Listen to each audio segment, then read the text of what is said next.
This is Deep Blue, where we get the true life stories of BYU athletes, coaches, and fans. Here's your host, Jarom Jordan.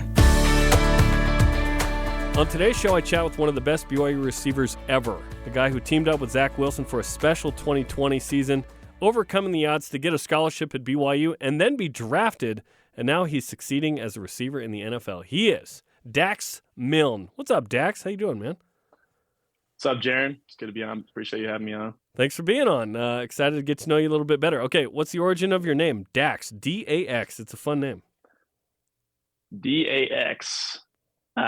You can thank my mother for that one. She still hasn't told me exactly where it's from. She just thought it was a cute name. So take it as you want. Now, she had to have heard it from somebody, right? Or maybe she made it up. I don't know. You don't know? You got to ask her today. Maybe I'll ask her tonight, but yeah, she likes unique names, and that was one that struck her nice, so she likes it. My dad wanted a Abinadi for me.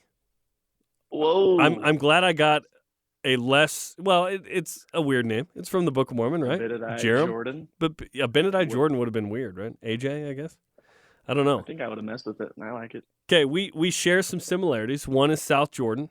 I lived in South Jordan for a couple of years. I actually would have gone to Bingham. I'm older than you, of course, but the boundaries changed, and I moved. So I ended up going to Copper Hills, which to Bingham, Bingham's like, what's Copper Hills? Is that a place? Like, what is that? Bingham was always the rival, right? But going to Bingham, you guys didn't think of Copper Hills as a rival. You just dominated in football. Now, basketball was a different story. That was more competitive. Those were one of the funnest games I played in high school, playing Copper Hills. They were solid. I loved it.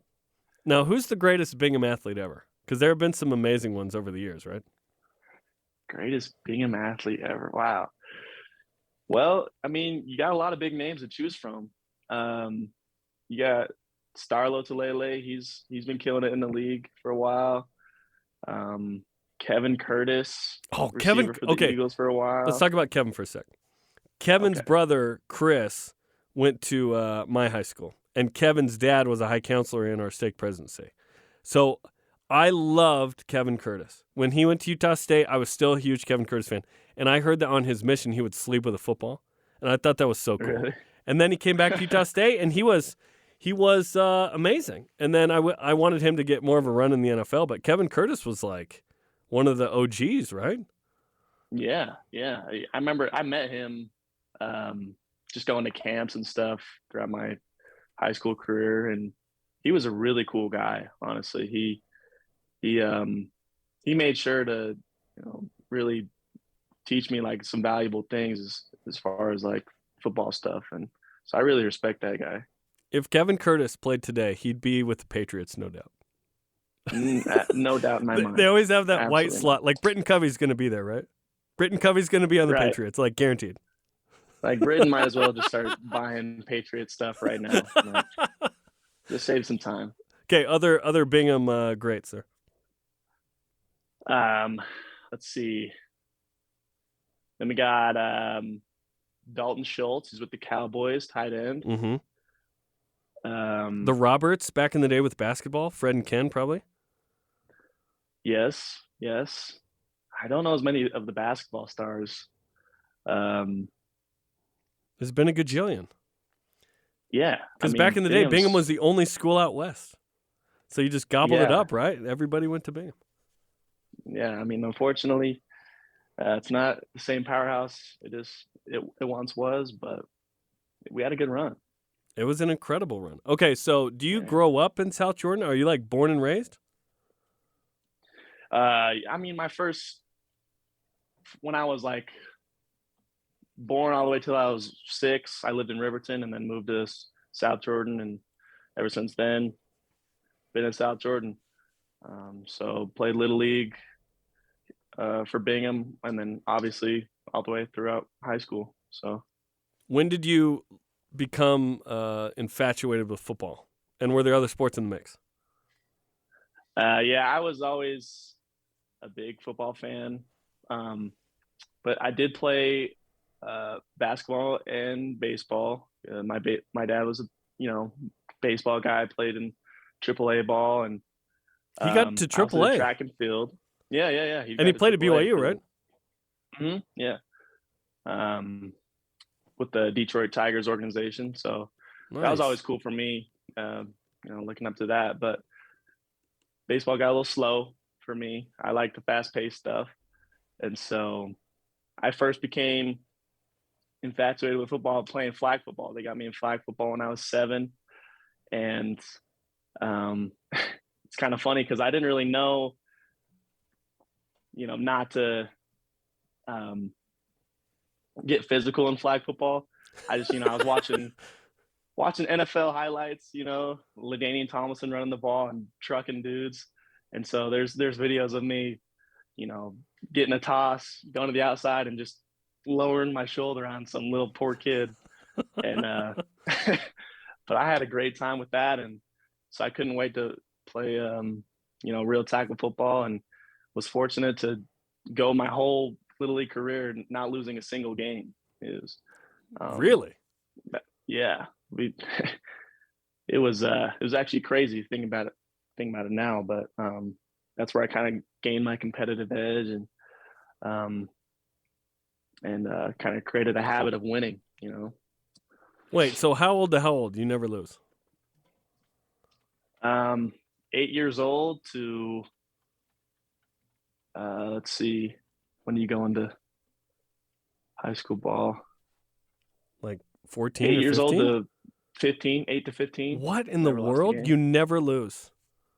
No. Well, okay. Are you on with Zach Wilson at this point and Braden Cosper? Are you guys teaming up on some of these teams? So I was always one age group older than Braden Cosper and Zach. Excuse me. I was always 1 year older than Braden Cosper, and I did play against Zach every year growing up. Against him. So you beat him because you won.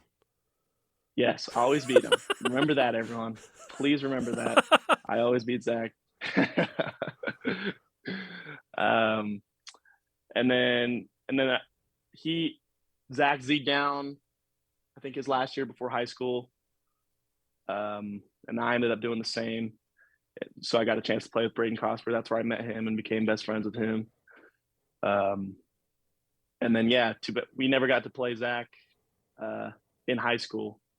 So he thinks he did well in high school, but as soon as Bingham comes into town, we would have ended his a good story. So yeah, Corner Canyon became a thing.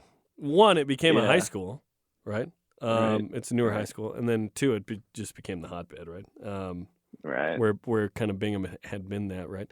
But you're saying you would have been there. Okay, so at what age do you kind of meet Zach, and then do you guys become friends when you're younger, right? Mm-hmm. Yeah, I meet Zach.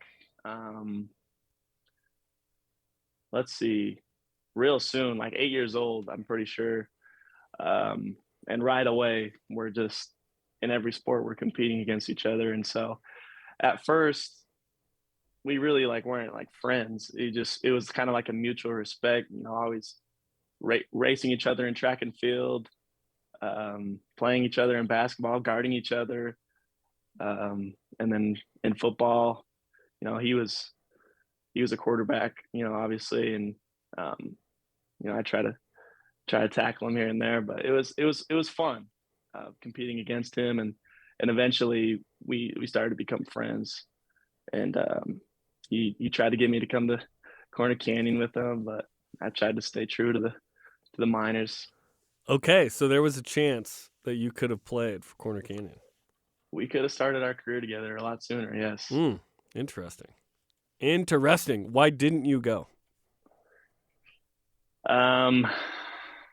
It was really tempting because Corner Canyon throws the crap out of the ball, and obviously playing with Zach would have been cool, but I don't know. I've always kind of been a huge team guy, and I think me just leaving Bingham to go chase my own stats, I didn't really like the idea of that. I wanted to just win a state championship again, and so I kind of just stayed with the dudes I grew up with and won a state championship again. That's awesome. Okay, so did you ever tackle Zach in a game? like when you were a kid? Did you ever moss him? Yeah. Did you ever what do you have over Zach here? But in addition to winning. We got a long list. We got a long list. For sure tackled him. Let's see.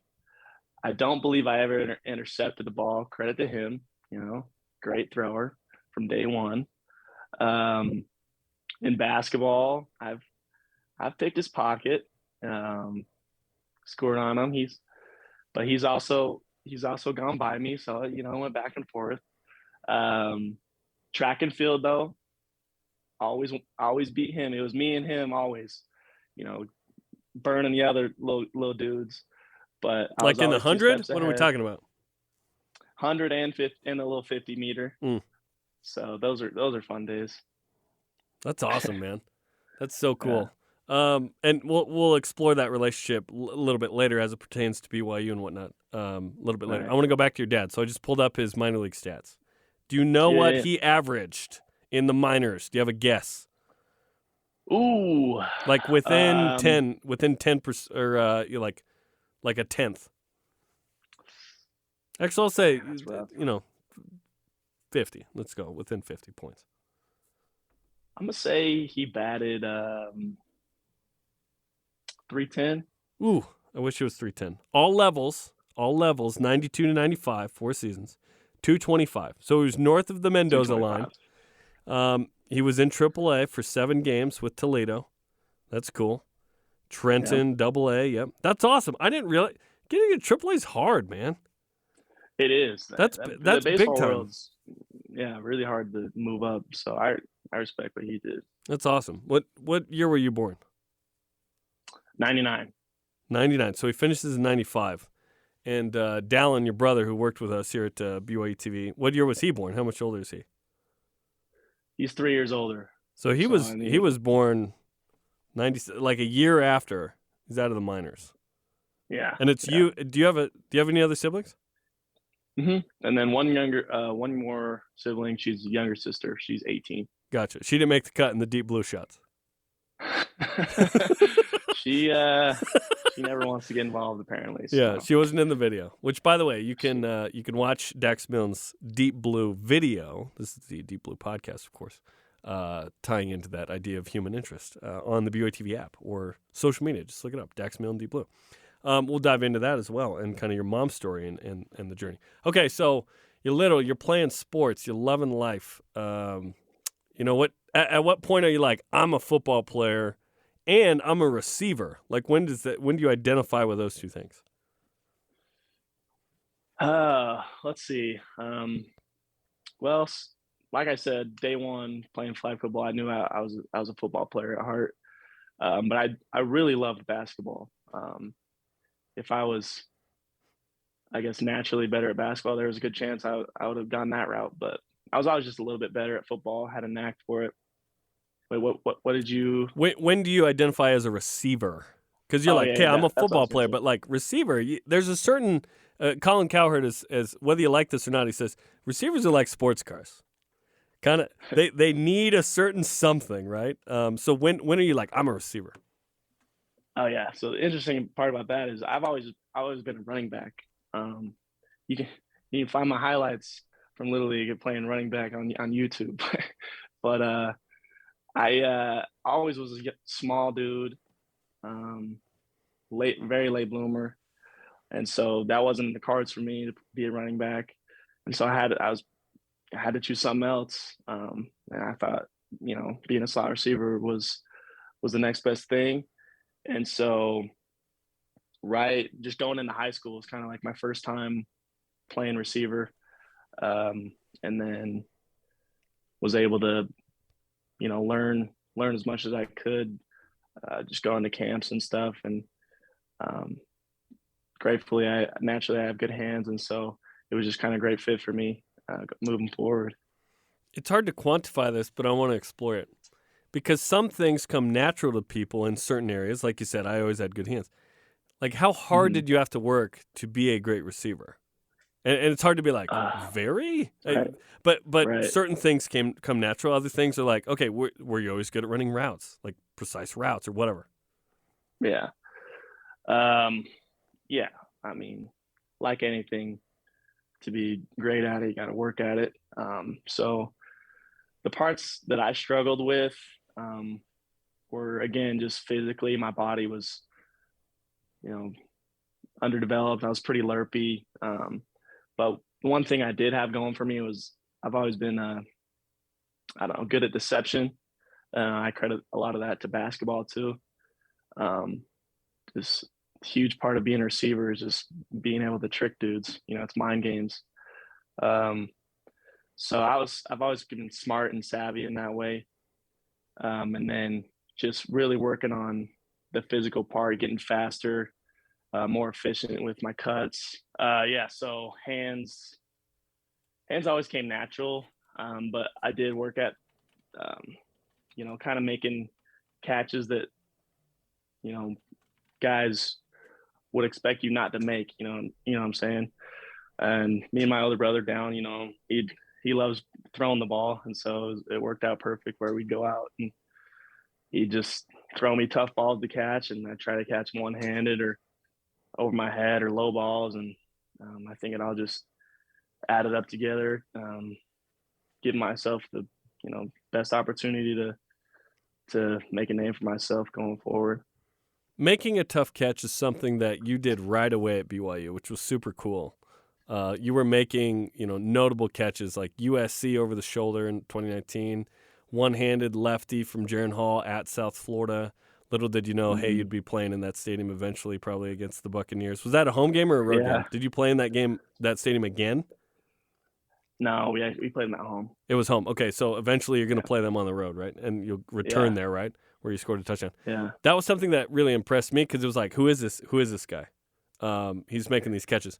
So with those catches, what is it about those that you can be? How can you become good at those? Is it practice? Is it natural ability combined with that? Because not everyone can make those, and in the NFL, you got to be able to make all like your catch radius or whatever has got to be great. Because hopefully the ball's in a good spot, but not always. And you play in Washington, the weather's going to be crappy sometimes. That's going to be an element, right? Yeah, no doubt. Being a receiver, it's interesting because perceived success is different from your personal success, because a ton of things have to go right for you to have perceived success. The right play has got to be called. You got to be in the right spot for the primary, route. The quarterback got to have plenty of time, and he's got to make a good throw. And then it comes to your job where you have to get open. And so a lot of things have to fall into place. And so early on in my career, it doesn't come around a ton just because, I was behind three great receivers. And so when they did come around, like in playing South Florida, when the balls go up in the air, and you don't really you don't think about all the training, of course, but it just kind of all falls into place. For me personally, it's just, I just get excited. I kind of say to myself, like, oh yes, like that's my ball. And then just being a competitor, not letting the guy across me win. Walk me through the mentality too of a receiver, because there is no more, outspoken physically player on the field than cornerbacks.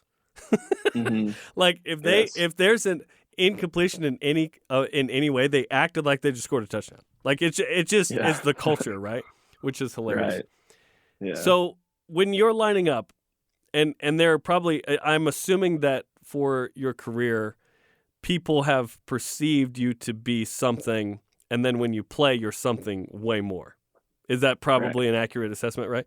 They're like, I can't even remember. Let's see, like the 6'1", 190 white dude is not going to make this catch on this guy or whatever. How has that, I guess, helped you in your career figure out, no, my actions will speak louder than anything I could look like? That to me is one of the most satisfaction things for me.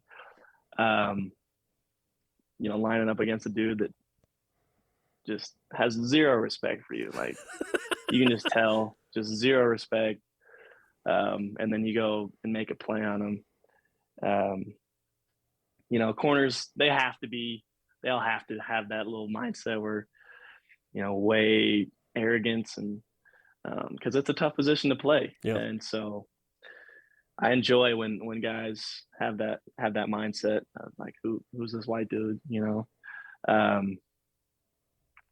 There's plenty of examples of that, in my college career, and there's, it's happening now in the NFL.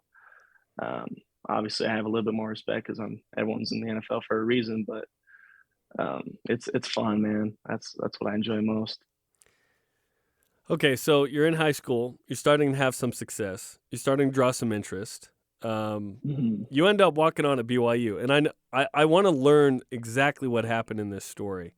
Is it Fessy at Weber State that offers you, and like who's interested, and what opportunities did you have? I think maybe you mentioned you had a chance to walk on at Utah as well, or whatever.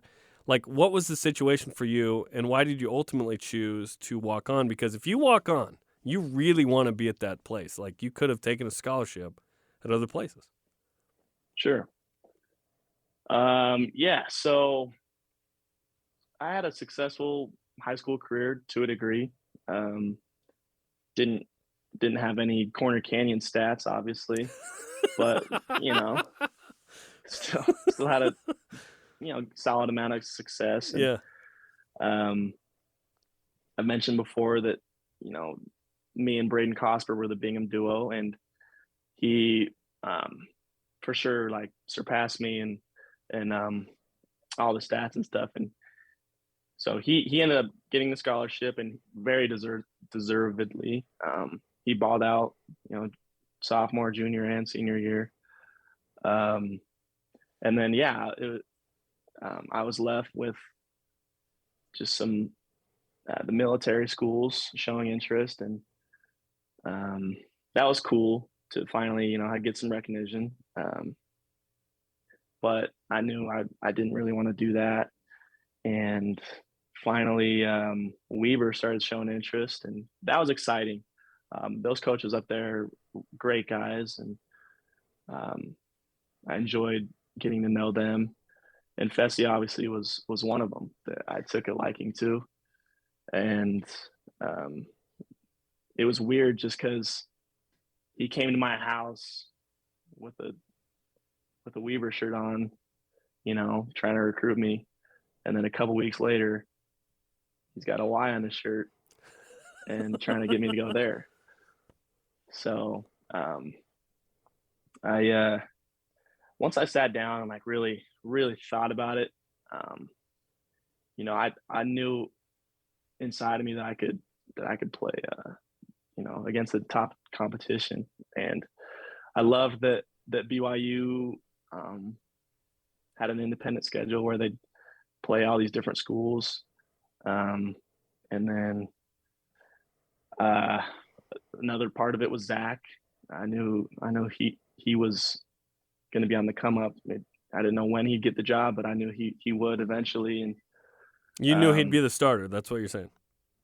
Yeah, at some point. And so, when it came down to it, I thought walking on was for sure the best option for me. And then it was a matter of choosing between, Boise, Utah, and BYU.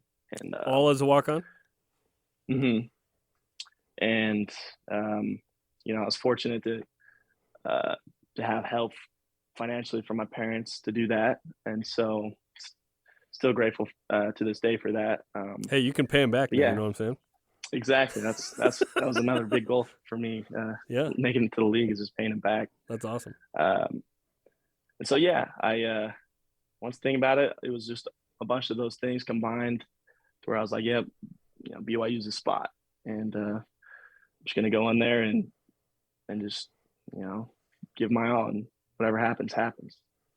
Okay, Zach once told me he saw the 2017 4-9 season and thought, I can help get them back to where they normally are. Mm-hmm. What role did that season have on you, if at all? Because the previous staff didn't have Fessy. They get fired. Now Fessy's on it. You have that connection. They go get Zach. It sounds like to some degree they went and got you too. What?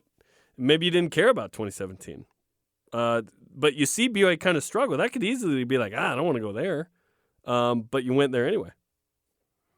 Yeah. To be honest, it didn't have a huge effect on me. And then, if at all, I knew things were changing. With coaching staff and getting Zach there, it was a big thing. I knew that, even with my winning, culture and experience, I know what winning takes, and so going into I wasn't worried about us being terrible. And then early on, even then, you guys, it took a sec to learn together. It's a young group. It was like a 3-year build, but we didn't understand it at the time, right? 7-6, 7-6. You have 31 catches for 300-ish yards, 3 touchdowns. You're kind of a role player, right? What were those first 2 years like as you are trying to earn a scholarship? Do you earn it after your freshman year, by the way, after 2018? Yeah. Yeah. They had seen enough. They're like, yes, let's put this guy in school. What were those first 2 years like as you're trying to kind of grow and figure this out? And then we'll get into your junior year, which is the year. Yeah. Let's see. So going into it, first things first was still trying to physically develop. The weight room was a big place for me. And then learning from the older guys.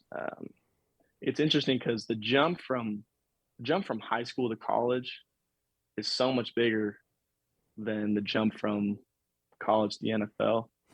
And so going into college, I realized like speed gets so much faster, and everyone's a lot smarter, obviously. And so being a role player those first couple of years, I guess was good for me.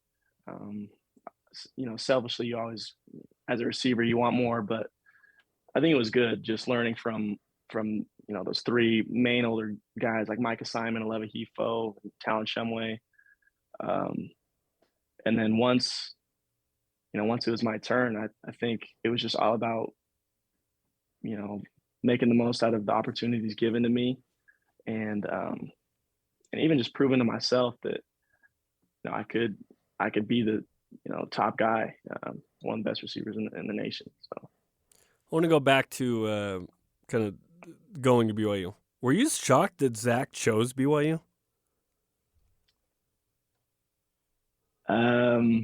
No, I really wasn't. Why not? When he chose to go to Boise initially, I could just kind of tell his whole heart wasn't into it.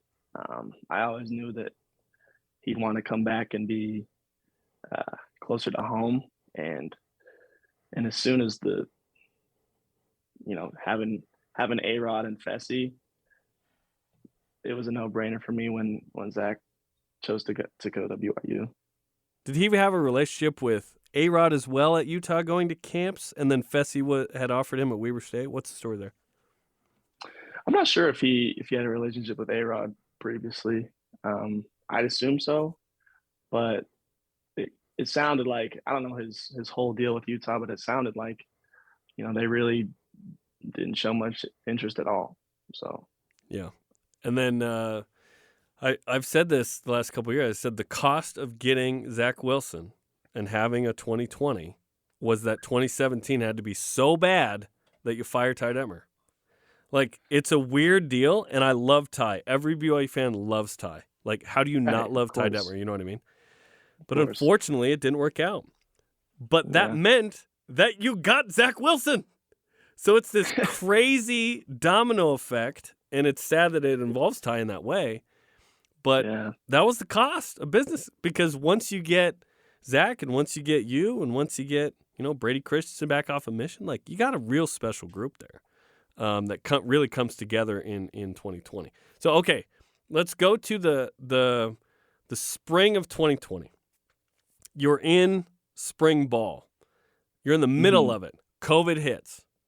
Boom, you stop practicing. The world shuts down. We all know what happened. Yeah. During that time, in the next couple of months, something special seemed to form with this group, and it was led by Tom Homo saying, no, we're going to play. We're going to figure this out. The schedule got blown up like in July, early August. We're going to play. When did you realize, okay, we have a special group, and now we have an opportunity because we're actually going to play? It's really inspirational and awesome to think about it. Like, we need a documentary. Again, I think one was already made, but to kind of highlight what that meant, because now we see what happened in 2021, and it was all because you guys came together in that summer. I don't think 21 happens without 20. Like, BYU's building off this, and now the Big 12 and ending the streak versus Utah, and it all started somewhere in the summer of 2020. So take me back to that point. Kind of what happened. Yeah. Even in spring ball, I knew that this was going to be a solid year for us. I remember just having a blast, just going out and playing against the defense. Me and Gunner making plays, and Neil and Zach having a great time, and defense was playing well. And when it got shut down, obviously it put some question marks in the air whether or not we were going to play. But credit to Tom Homo for instilling the grit and the belief in us. We all just kind of put our heads down, honestly. I remember just day in and day out doing different things to get better. And credit to Zach, he'd always make sure to throw with us and get on the same page. And it's interesting because when we'd go throw, like, we'd work on certain things, and to be honest, a ton of the things that we worked on never showed up in a game. But those few things that did, obviously, we made them count throughout the season. But I think it was all about just building a sense of togetherness, a sense of confidence, because we knew what we had done in the summer and the spring, and going into the season, whoever was lining up against us, we knew what we could do, and we did the job.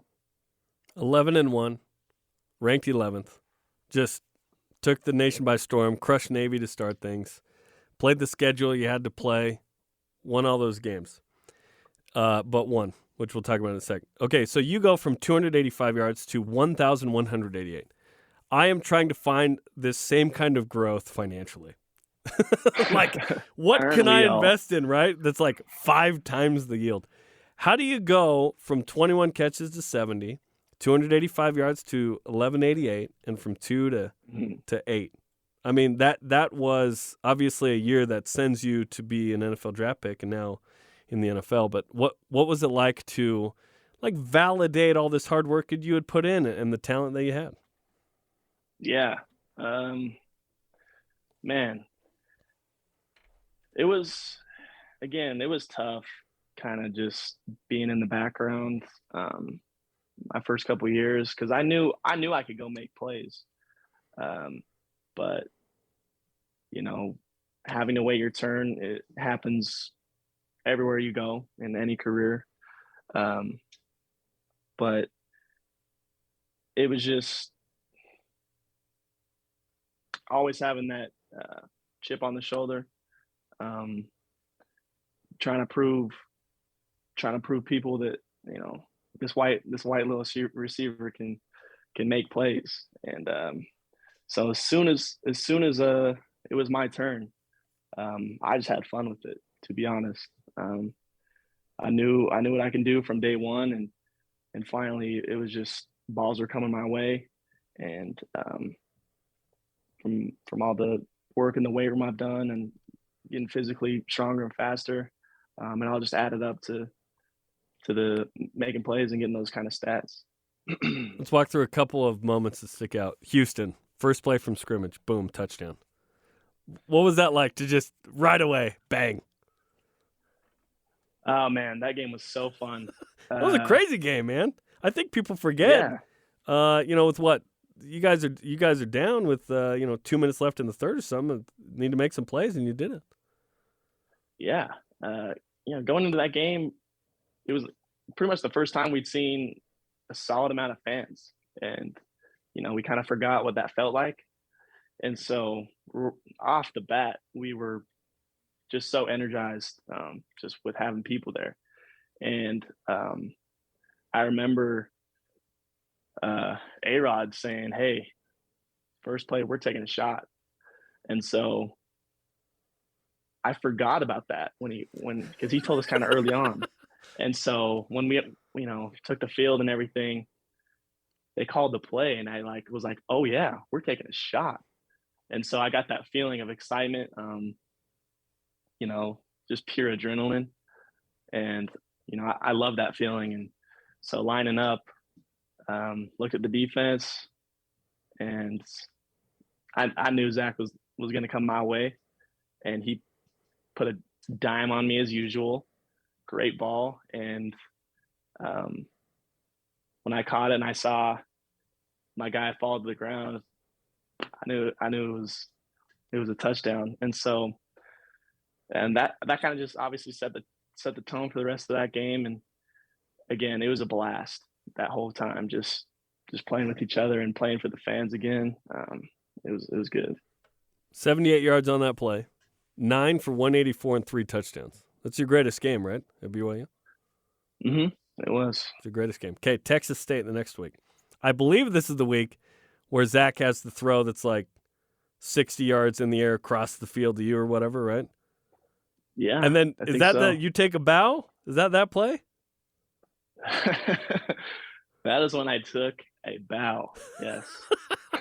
Tell me about the bow. Was that a predetermined celebration? You almost looked like you were tired. You were like, or you were just like, I'm scoring so many touchdowns. This is awesome. This is too easy. No, I was really tired.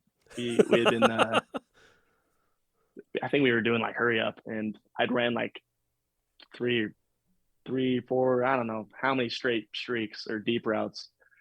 And so when we came back to that very last one, I was like, my lungs were begging. Like I could barely jog. And so when I finally made it down the field and was not expecting the ball, I look up and Zach, you all saw it. It's just one of the craziest throws ever.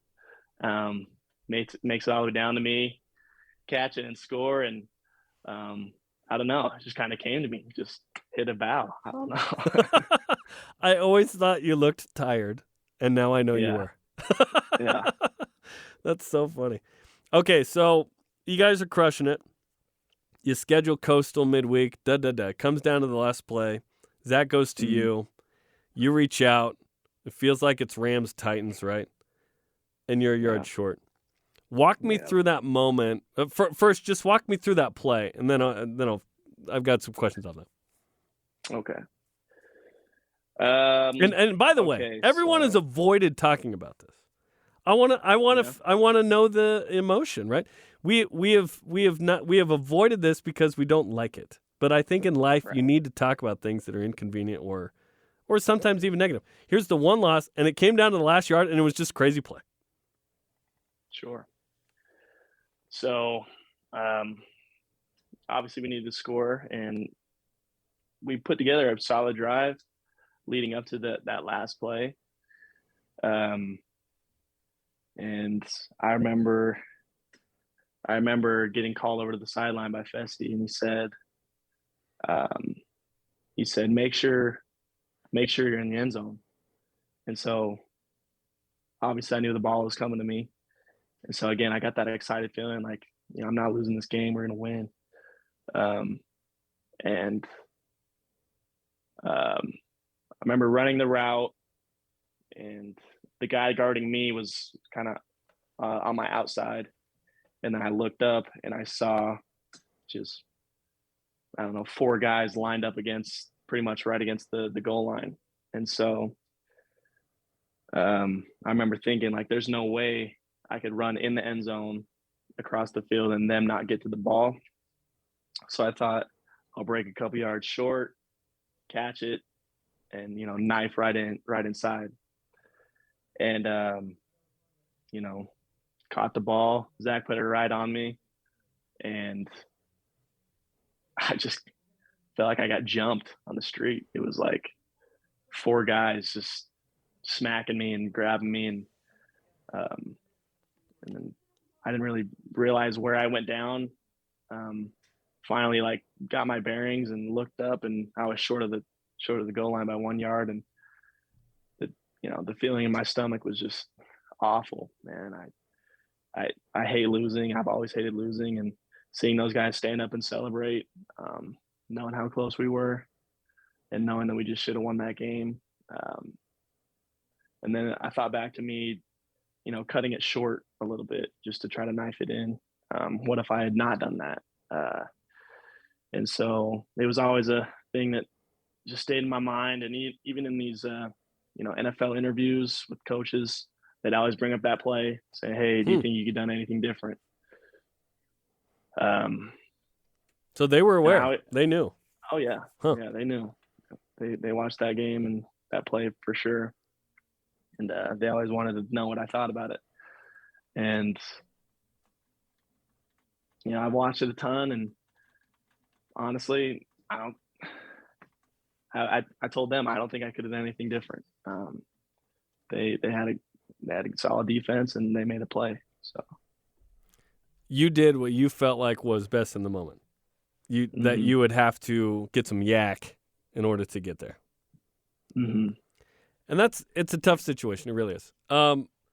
Do you feel like it was still worth it to schedule that game at this point? Or do you feel like, it would have been nice if we didn't, and we finish undefeated, and then we just see what happens? You know what? I'm glad we did. I'm glad we made the trip out there and played them. Obviously, it's a kind of a little streak on the whole 2020 special season, but I think regardless, it was a special season. But I'm still grateful for Tom for just scheduling us that game, and I think pretty much everyone on the team would say the same thing. Just having the opportunity to go compete is all we can ask for. Were you surprised by how much street cred you got for scheduling the game? I don't think that people really docked BYU that much for losing. I was a little surprised by that.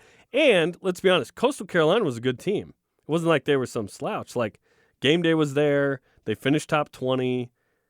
That on the a game like that on the road, that's hard to win for anybody. You know what I mean? Let alone deciding on Wednesday or whatever. Yeah, I was surprised too. And I was surprised. I didn't realize, how many people were watching that game, on TV. There's been so many times where I've, talked to someone in the NFL or on my team or random coaches, and they're all like, oh yeah, I remember watching that game, and I can't believe you guys went out and played them. And it was surprising just to realize how much hype it was around it.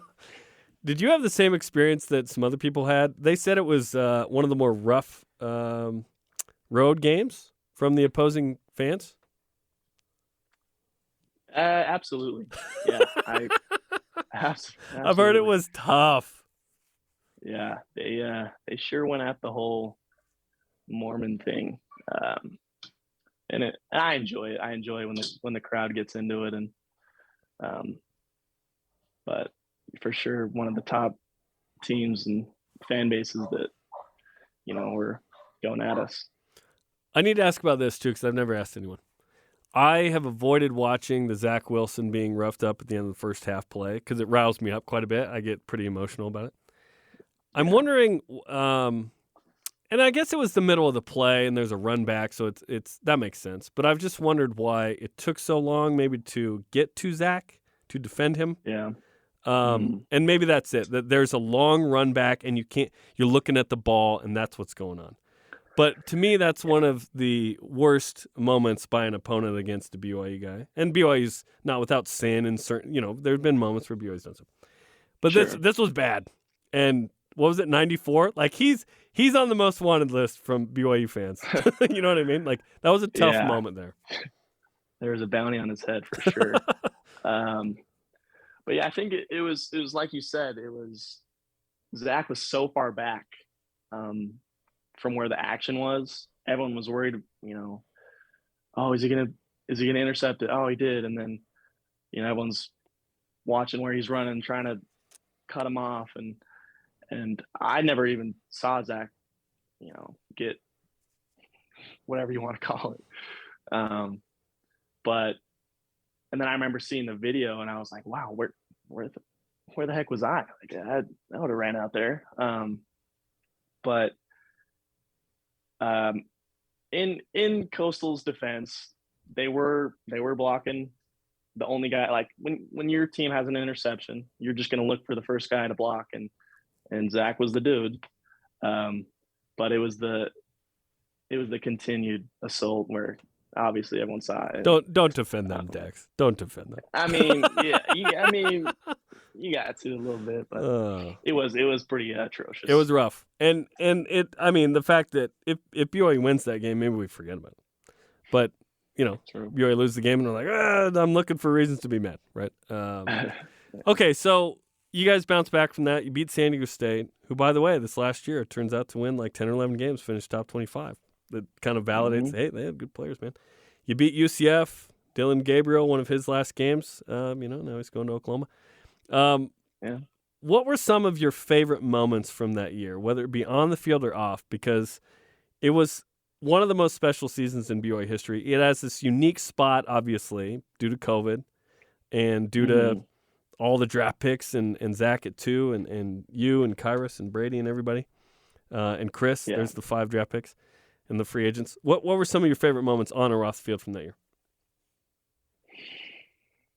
Man, as you can imagine, there's a ton to choose from. But for starters, just being in the locker room with that group of dudes, they're every single one of them was a solid guy, and that's what I miss most. Being in the NFL now, just being in the locker room with those guys, and then for sure, Houston was a favorite moment of mine in the season, coming out and starting off that game. Let's see. Even though we lost, Coastal was a highlight, going out and just playing that game. Let's see. And then just at the end, after the bowl game, just because inside my mind, I kind of knew it was going to be my last one, and just enjoying that game with everyone, and kind of just saying that you love the guy next to you, and then seeing everyone who got drafted get drafted, and all the guys signed. That was just a cool moment for me and for sure all of us. I don't get to go to the road games very often. It requires Spencer not being able to in some way. So I got to go to the bowl game because Spencer's wife had a baby. So Brittany, the real MVP, right? So I'm in Boca Raton, and it's just nice weather. It's December. I'm like, this is awesome, man. And then you guys just kick butt. It's not even close. They score like 2 touchdowns late to make it look interesting. It wasn't. You finished that with such a high note, and you're 11-1, and you finish 11th. It's just like, at what point in that season were you like, we're really good, and now everyone's seeing it? Yeah. Man. And remember, 7-6, 4-9, you come in 7-6, 7-6, boom. BYU's back to where it feels like it can be more regularly. Yeah.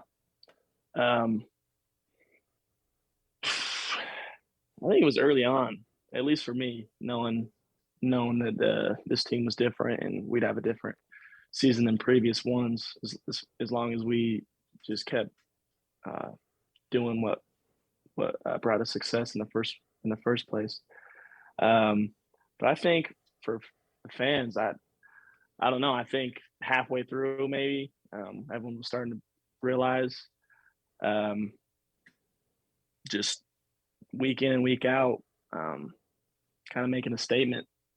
And then when we played, real solid teams, like you said, San Diego State, we beat them. It's like there's no argument to what kind of team we were at that point. So in the Ice Bowl.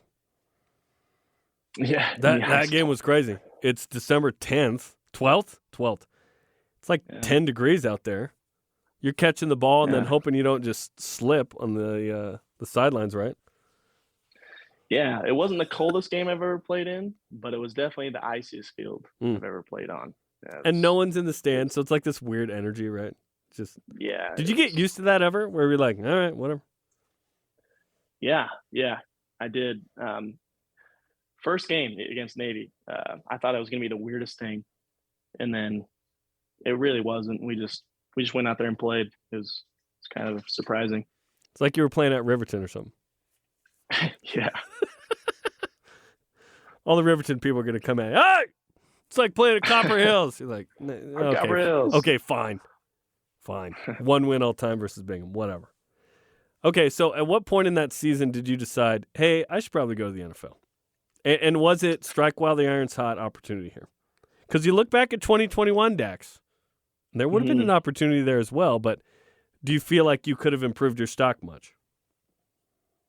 Yeah. Well, as soon as I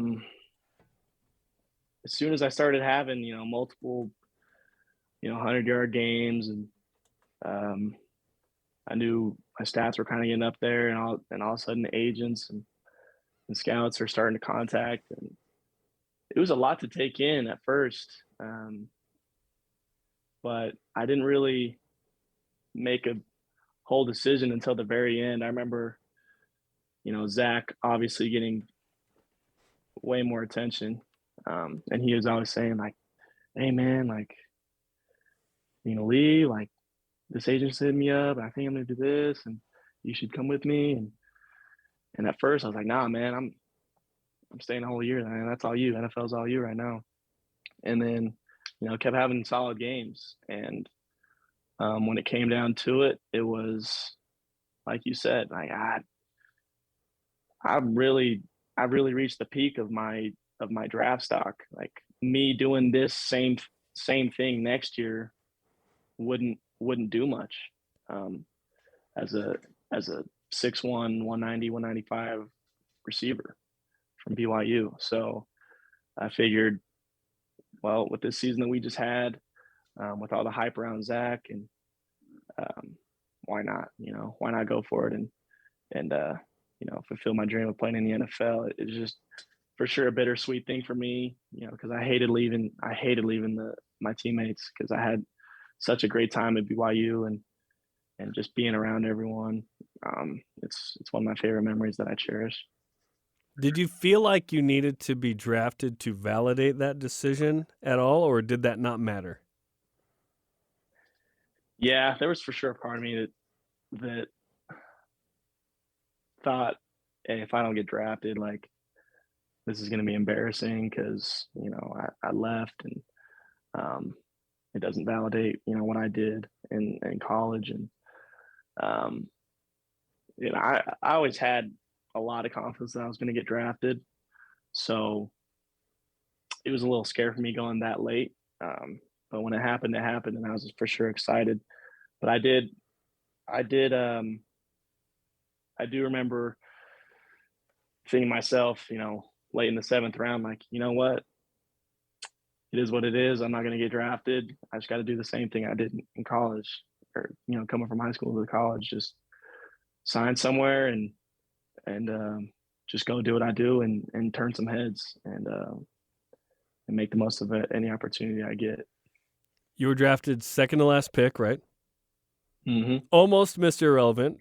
Would you have preferred to be Mr. Irrelevant or what? Everyone always says, man, you should, it would have been so much more fun being Mr. Irrelevant, but I'm kind of an introvert, so I don't really like all that, major attention. And so I'm glad I wasn't like Mr. Irrelevant and made it like a whole charade about it. So BYU has one person who is Mr. Irrelevant. Do you know who it is? I don't. He used to be on the staff. Tavita Ofahengawe. Oh, okay. I did not know that. He was Mr. Irrelevant. There's one in BYU history, which is super fun. Oh, nice. Okay, did you think, were you expecting to be drafted higher? Or were you happy with 7th? No, I for sure expected to get drafted higher. And I think a reason for me dropping so low is the whole medical process leading up to it. I had a couple red flags, next to my name that really weren't anything major. It was just, a lack of communication between the hospitals or whatever that did all the tests. So some teams are worried about some medical issues that really weren't issues. And I remember,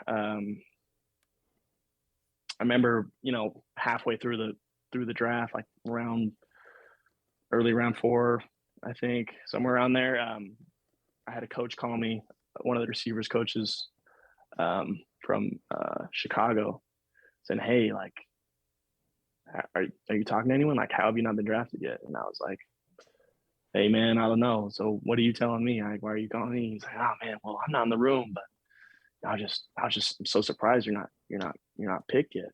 And so that kind of gave me, first, it made me mad that he wasn't just calling to draft me. Mm-hmm. But second, it kind of just made me kind of hopeful that, if he thinks I should get drafted early, then maybe something's about to happen soon. But yeah, I just kind of kept getting passed up on, but ultimately I'm just grateful to be drafted, honestly. So you're drafted by Washington. You still have to make the team, because 7th round doesn't mean you're on the team. Exactly. Really only like 1st and 2nd, let's be honest. And after that, you still got to make it. So you told the story in BYU Sports Nation, but for those who didn't hear, how'd you find out you actually made the roster, the 53-man roster? Sure, yeah. Yeah, so like you said, if you're in the late rounds and you got to make the team, and I remember everyone hitting me up saying, "Hey, like, right after I got drafted, hey, we're gonna come out of this game and this game," and I'm like, they don't understand that you got to like make the team first. So it was obviously there's just a lot of incentive or pressure to make the team, and of course a lot of it was brought on by myself. It was just a major goal for me, and so tried to have a great training camp, and for sure made a ton of mistakes, but that comes with anything that you start off at. And when we finally finished training camp, I tried to ask around, like, how does this usually work? And no one really told me much. And so I started seeing things on social media saying, "Hey, we've released this guy, we've released that guy." And I kept thinking to myself, like, man, like, am I going to get called into a meeting? Like, who's telling me I made it or not? And but we did have a team meeting scheduled, and so I just showed up to it, and no one called me back into an office, and just sat down and kind of looked around a bit, and okay, well, maybe they do it later. And then Ron Rivera stood up and he said, all right, man, this is our 53. This is who we're starting with." And so, and like I said in the interview, I was just so hyped, trying to keep it cool, trying to not make it so obvious that, like, I'm so excited because I'm the young rookie drafted in the 7th round. Because around the whole meeting room, there's top guys, top vets that know they're making the team, or or guys drafted in the first and second round. And so I was just couldn't wait to go and call my family and my friends to actually show some excitement. I'm not even sure what excited Dax looks like. You know what I mean? Because you're like a level-headed, steady dude. I know maybe you were going to stand up and bow. Like, I don't know. It's always the bow is always an option. Never forget that. The bow is a triangle on your PlayStation console. Yeah, yeah, exactly. That's awesome, dude. Okay, so you have to work so hard just to like make the team, just to make every week the active roster, right? You're playing 13 games, 9 catches, 83 yards. Did you keep the ball from the first catch? I did not. No, I was going to do that when I scored, but that didn't happen. You're waiting till you score a touchdown. You didn't keep any balls. Didn't keep any balls. I thought it was going to happen multiple times, being pretty wide open in the end zone. Again, typical receiver. Hey, I was open. I was open. Yeah. Give me the ball. Come on, man. Yeah. Like I said earlier, there's a lot of things that have to happen for a receiver to have perceived success. And so I made sure I got open on some red zone plays, but the ball didn't find me. So maybe next year I'll score and I'll keep a ball. That'll be awesome. I can't wait for it. Okay, you played against some BYU guys, which is super cool. Did you make sure you took a picture in those moments and your jersey swapped with some people, I think, at least Brady? Yeah. I only saw Brady Christensen, that is, not Tom Brady, although I wish you had done that. Yeah, me too. Hey, Tom, Dax here. Little 15 for 12, No. I only saw Harvey Longy in the preseason, and then Brady Christensen later in the season.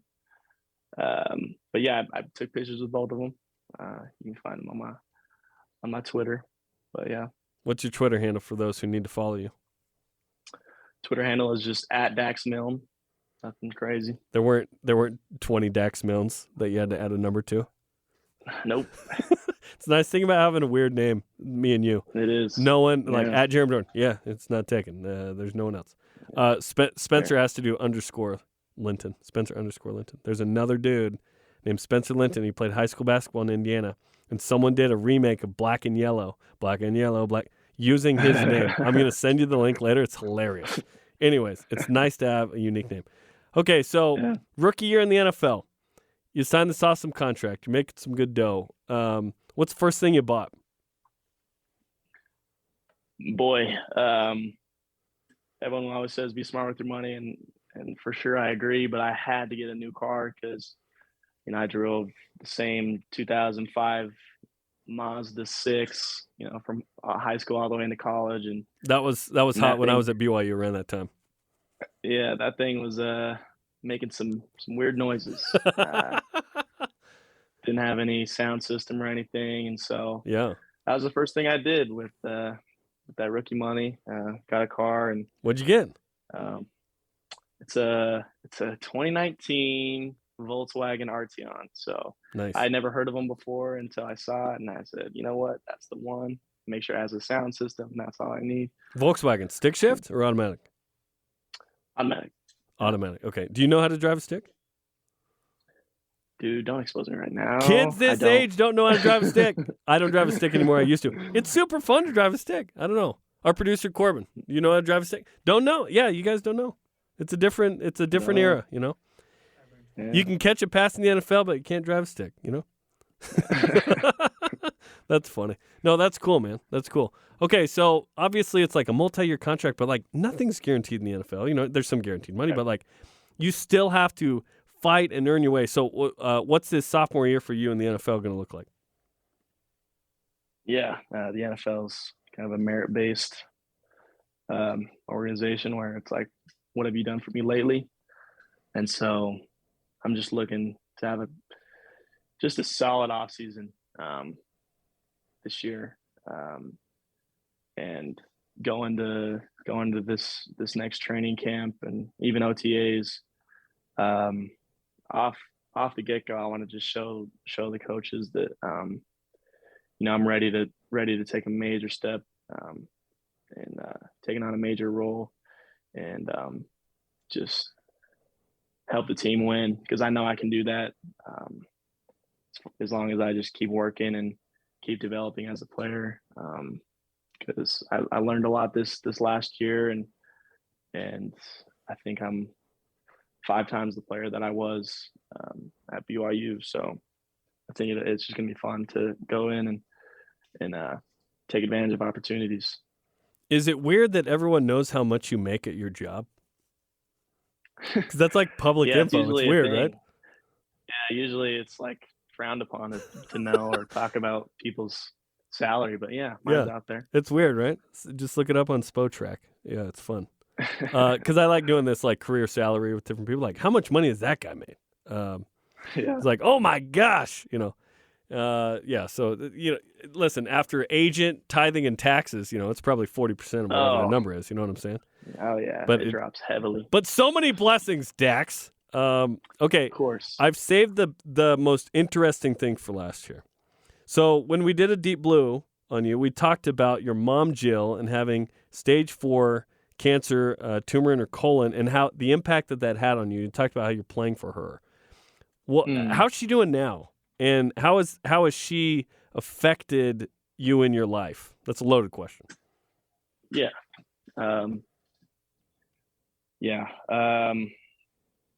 She's always been a great supporter of me. That's one of the biggest things I'm grateful for in this life, is having loving parents that show love and support no matter what I do, because I realize not everyone has that. And so from day one, she's been a great supporter. And then obviously throughout the whole college career, she was, diagnosed with the cancer stuff, and it kind of limited her to being able to like go to games and stuff like that. But now she's doing great. She has to just keep up on like scans and making sure nothing's coming back. But thank goodness she's doing great. She made it out to one game. It's so hard, being across the country. Yeah. But she enjoyed that a lot, just seeing me.